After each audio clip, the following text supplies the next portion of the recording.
जय श्री कृष्णा बच्चों। आज हम पढ़ रहे हैं आपकी हिंदी कक्षा 4 का पहला पाठ सुखधाम। इस कविता में कवि ने भारत को एक घर के रूप में बताया है।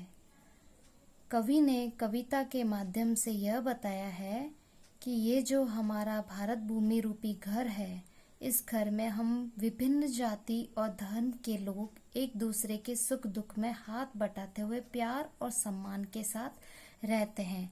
जैसे घर में भी हम रहते हुए सब एक दूसरे का सम्मान करते हैं, एक दूसरे से प्यार करते हैं, इसी तरह ये भारत की भूमि है कि इसमें हम विभिन्न जाति धर्म के, कई जाति और धर्म के लोग यहाँ पर रहते हैं, लेकिन फिर भी हम सब एक दूसरे के सुख दुख में काम आते हैं, उनके सुख दुख में हाथ बटाते हैं और प्यार और सम्मान के साथ एक दूसरे के साथ रहते हैं। और भारत का ये रूप विविधता में एकता की तस्वीर को प्रस्तुत करता है। ये कविता हम पढ़ेंगे। भारत माँ का सदन सुहाना, स्नेह प्रेम सम्मान यहाँ, दुख सुख में है गूंजा करते, निश दिन गौरव गान यहाँ। ये जो भारत की धरती है, भारत माँ का ये जो घर है, ये बहुत ही प्यारा है, बहुत ही प्यारा है। और यहाँ पर बहुत अपनापन है और आपसी स्नेह और सम्मान के साथ हम लोग रहते हैं। चाहे दुख हो चाहे सुख हो, कैसी भी परिस्थिति हो, इसमें हमेशा हमारे जो पूर्वज हुए हैं उनकी गौरव गाथाओं के गान यहाँ पर गूंजते रहते हैं। नहीं भेद है जाति धर्म का, मानवता का मूल यहाँ, इसका आंगन सुंदर उपवन, भांति भांति के फूल यहाँ। नहीं भेद है जाति धर्म का, यहाँ पर कई जाति के लोग रहते हैं, तरह तरह की जाति के लोग रहते हैं और कई धर्मों को मानने वाले लोग हैं, लेकिन यहाँ पर किसी भी भारत में जाति और धर्म का कोई भी भेदभाव नहीं है, बल्कि हम यहाँ पर सभी धर्मों का समान रूप से आदर करते हैं। और मानवता का मूल यहाँ मतलब हमारा उद्देश्य क्या है, मूल उद्देश्य हमारा क्या है कि मानवता से हमें एक दूसरे के साथ रहना है, एक दूसरे के सुख दुख में काम आना है, यही हमारा मूल उद्देश्य है। भारत एक सुंदर बगीचे की तरह है, इसका आंगन सुंदर उपवन, मतलब ये भारत भूमि है, इसका आंगन एक सुंदर बगीचे की तरह है, भांति भांति के फूल यहाँ, और यहाँ पे विभिन्न जाति और धर्म रूपी तरह तरह के फूल खिले हुए हैं। राम रहीम और ईसा से मिला श्रेष्ठतम ज्ञान यहाँ, मंदिर मस्जिद और गिरजा में सुलभ एक सा ध्यान यहाँ। राम रहीम और ईसा से कवि कहते हैं कि यहाँ पर उपलब्ध ज्ञान राम रहीम और ईसा जैसे महापुरुष से मिला हुआ एक श्रेष्ठ ज्ञान है। हम अपने आदर्श उन्हें मानते हैं, हम अपने राम को आदर्श मानते हैं, कोई रहीम को अपना आदर्श मानते हैं और कोई ईसा को मानते हैं, उनकी पूजा करते हैं।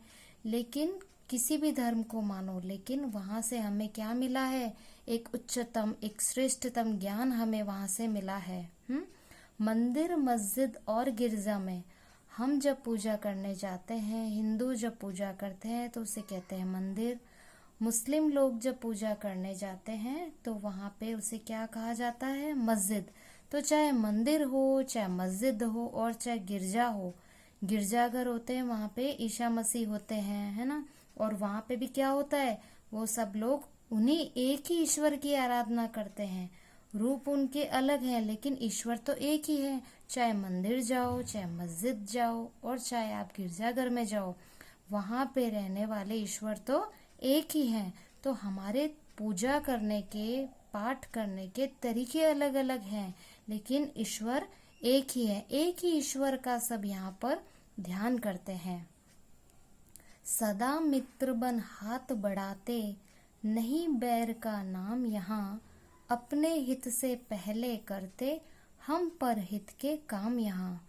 अब क्या होता है कि हमेशा जब भी हम एक दूसरे के साथ होते हैं तो हम एक दूसरे के मित्रवत व्यवहार करते हैं, एक दूसरे से मित्रता बनाए रखते हैं।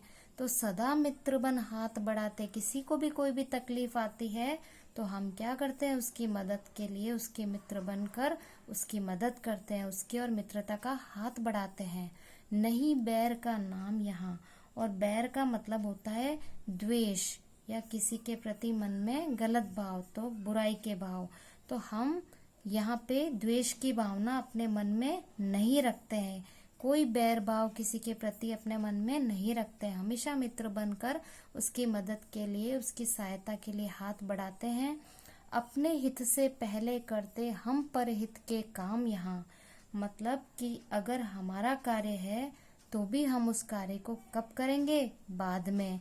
पहले किसके कार्य करेंगे, दूसरों के। अपने हित से पहले करते, अपने हित की परवाह हम नहीं करते। अपने हित से पहले किसकी परवाह करते हैं, परहित के काम करने की। परहित का मतलब होता है दूसरों की भलाई करना, परहित मतलब दूसरों की भलाई करना। तो अपने हित से पहले हम क्या ध्यान रखते हैं कि हमें दूसरों की भलाई करनी है। हम अपने कार्य सिद्धि से पहले हम दूसरों की भलाई का ध्यान रखते हैं।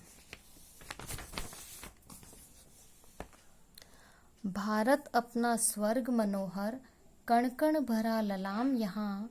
बहे नेह के निर्मल सरिता, सबका है सुखधाम यहाँ। जो ये हमारा भारत देश है, ये स्वर्ग के समान प्यारा है। हमें किसके समान लगता है, स्वर्ग की तरह। ये भारत भूमि, हम इसका मतलब यह है कि सभी सुविधाओं से संपन्न, सबके मन को हरने वाला है। हमें ये भारत भूमि स्वर्ग की तरह लगती है। बहे नेह की निर्मल सरिता, सबका है सुखधाम यहाँ। यहाँ प्रत्येक व्यक्ति के दिल में स्नेह और प्यार की निर्मल नदी प्रवाहित होती रहती है, और यहाँ पर सभी लोगों के सुख का रहने का स्थान है, सुख से रहने का स्थान यही है। सबका है सुखधाम यहाँ। तो ये हुई कविता पूरी, और अब आप इस कविता को अच्छे से याद करेंगे, अच्छे से समझेंगे।